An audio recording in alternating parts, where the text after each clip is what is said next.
The Unknown Outcome exhibit is open at the Hermitage Museum and Gardens in Norfolk. One of the teams featured, Lori Saunders and May Britton. Lori and May, thank you so much for joining us today. Thank you. Lori, can you first tell us about Flight Path and how you came about putting it together?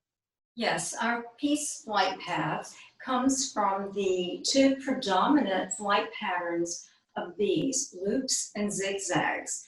The loop and the zigzag perform two different functions. When a bee is on a learning flight, the bee uses loops, which allows them to be able to scan their surroundings and store the information. So when they're making their flight back to their nest, they use a zigzag pattern. And so all the stored material is coming back to them and it leads them right back to their nest.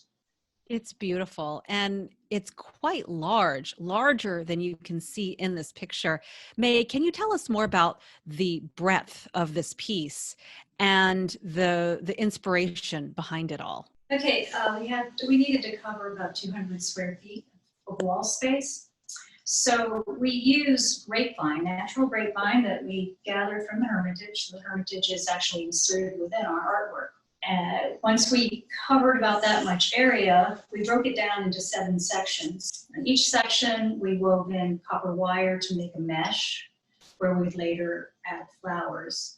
One day, we attached all of the grapevine onto the walls, and then another day, a day or two before the opening, we attached fresh flowers so that they would age gradually for the duration of the exhibition.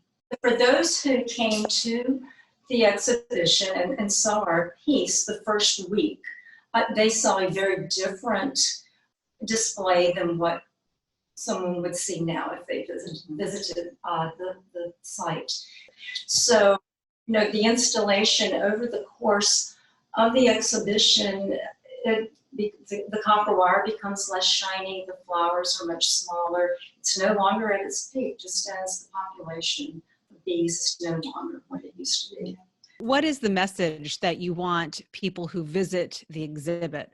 What is the message that you want them to take away? I would want them, and you can add to the story if you want to, I would want them to realize that how important bees are to the health of the planet. They really are. Yeah, if bees don't thrive, then it's going to be difficult for us to thrive. Where can people go visit this exhibit over at the Hermitage? HermitageMuseum.org.